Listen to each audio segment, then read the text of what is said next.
ಮುಗಿತಿದೆ ಅಮ್ಮ ಅಹ ನ ಯ ಯಾವುದು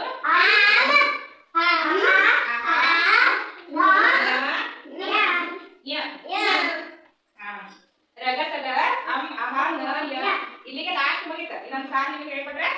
ಮುಗಿತ ಇದು ಎರಡು ಗೆರೆಯೊಳಗೆ ಹೆಂಗ್ ಬರೀತಿದ್ದೀರಾ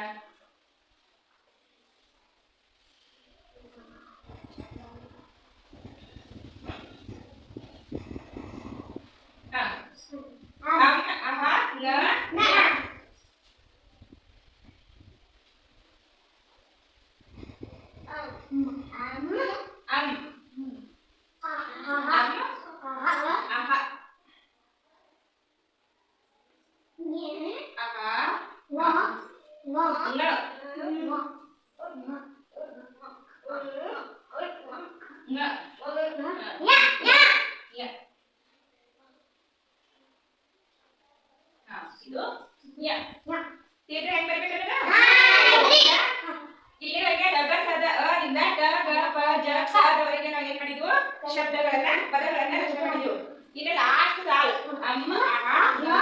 ಯ ಈ ಅಕ್ಷರಗಳನ್ನು ಬಳಸ್ಕೊಂಡು ಏನ್ ಮಾಡಬೇಕು ಪದಗಳನ್ನ ರಚನೆ ಮಾಡೋದು ಹೇಳ್ತೀವಿ ನನಗೆ ಈಗ ಅಮ್ಮ ಅಂದ್ರ ಅಂದವಿರ್ಬಹುದು ಚಂದವಿರ್ಬಹುದು ಅನುಸ್ವಾರ ಇರುವಂತಹ ಶಬ್ದಗಳನ್ನ ಹೇಳ್ತಾ ಹೋಗ್ಬೇಕು ಅನುಸ್ವಾರ ಇರುವಂತಹ ಶಬ್ದ ಯಾವುದು ಅಂಗಳ ಅಂಗಳ ಏನು ಅಂಡ ಅಂಗ ಬಂದ ಚಂದ ಗಂಧ ಗಂಧ ಆಯ್ತಾ ಹೆತ್ತ ಅಹ ನ ಯ ದೊಳಗ ಶಬ್ದಗಳು ಸಿಗುವುದಿಲ್ಲ ಹೆತ್ತ ಶಬ್ದಗಳು ಇಲ್ಲ ಇದು ಒಂದು ಬರೆಯುವ ಅಂತಃಕರಣವಾಗ್ತಿ ಅದಹ ಇನ್ನೊಂದ್ಸಾಲ ಏನ್ ನೀವು ಅನುಸ್ವಾರ ಹೇಳ್ಬಿಡ್ರಿ ಒಂದ್ಸಲ ಶಂಕ ಶಂಕ ಲಂಗ ಏನು ತಂಪ ತಂಪ ಬೇಡ ಬೇರೆ ಅಂಬರ ಬರಿ ಅಂಬರ ಅಂಬರ ಅಂದ್ರೆ ಏನು ಆಕಾಶ ಅಂಶ ಬರ್ತೈತಿ ಅಂಶ ಬರ್ತೈತಿ ಇಲ್ಲ ಅಂಶ ಬೇಡ ಅಂಶ ಆಮೇಲೆ ಯಾವ ಬೇಕಾದ ಇನ್ನೊಂದು ಹೇಳು ಶಂಕ ಸಾಕಷ್ಟು ನಾವು ಅನುಸ್ವಾರ ಇರುವಂತ ಶಬ್ದಗಳು ನಮ್ಗ ಸಾಕಷ್ಟು ಸಿಗ್ತಾವ ಅಹ ಹೆಚ್ಚ ಇರುವುದಿಲ್ಲ ಅತಃ ಎಲ್ಲಿ ಇರ್ತಾವ ನಾವು ಹೆಚ್ಚ ಅಹ ಇರುವಂತವು ಸಂಸ್ಕೃತ ಒಳಗೆ ಹೆಚ್ಚಿರ್ತಾವೆ ನಮ್ಮೆಲ್ಲ ಕನ್ನಡ ಇರೋದ್ರಿಂದ ಇಲ್ಲಿ ಹೆಚ್ಚು ಪದಗಳ ಬಳಕೆ ಇಲ್ಲ ಸಂಸ್ಕೃತ ಒಳಗ ಹೆಚ್ಚಾಗಿರೋ ಪದ ಅತಃ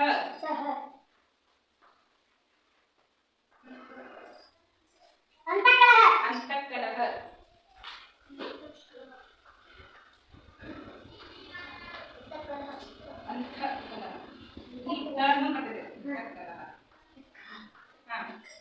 ಮತ್ತ ಆಯ್ತು ಇಷ್ಟ ದುಃಖ ದುಃಖ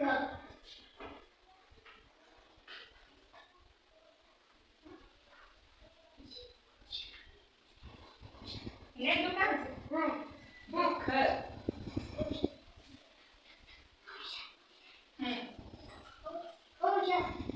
ಅಂಶ ಬರುತ್ತೆ ದುಃಖ ಆಯ್ತು ಅಷ್ಟೇ ನಾವು ಗಾಳಿಲ್ಲ ಇದು ವಾಂಗ್ಮಯ ವಾಂಗ್ಮಯ ಬರುತ್ತೆ ವಾಂಗ್ಮಯ ಶಬ್ದಗಳು ಇಲ್ಲ ಗಳು ಯ ಎಲ್ಲಿ ಬರ್ತೈತಿ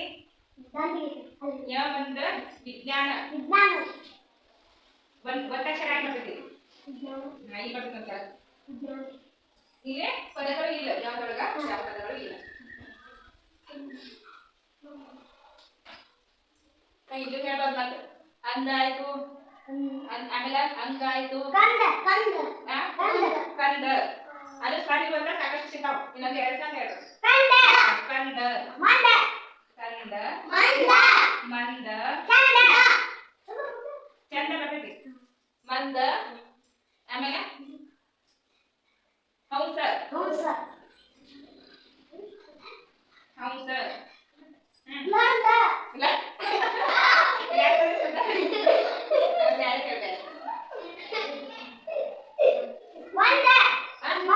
ವಂದನೆ ವಂದನೆ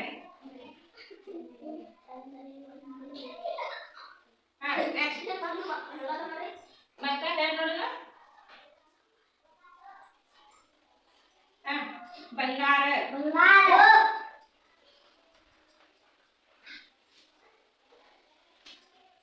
ಆಯ್ತಾ ಈ ಕಡೆ ಕಳಂಕ ಕಳಂಕ ಕಳಂಗಡಿ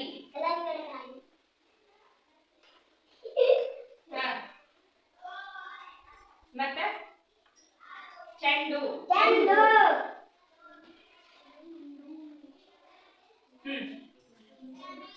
ಆಯ್ತಾ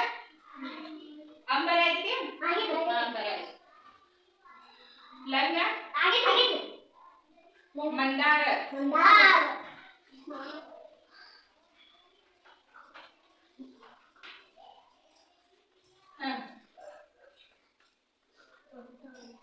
ಜಂಬ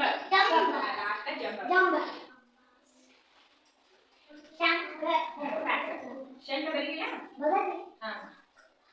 ಇಲ್ಲಿ ರಗಸದ ಇಂದ ಅಮ್ಮ ಹಾಂಗ ಯಾದವರೆಗೆ ಎಲ್ಲ ನಾವು ಅಕ್ಷರಗಳ ಗುಂಪುಗಳನ್ನ ತಿಳ್ಕೊಂಡು ಎಲ್ಲಾ ಶಬ್ದಗಳ ರಚನೆ ಕೂಡ ಮಾಡು ಇದನ್ನ ಓದಿಸ್ಬಿಡ್ತೇನೆ ಅಮ್ಮ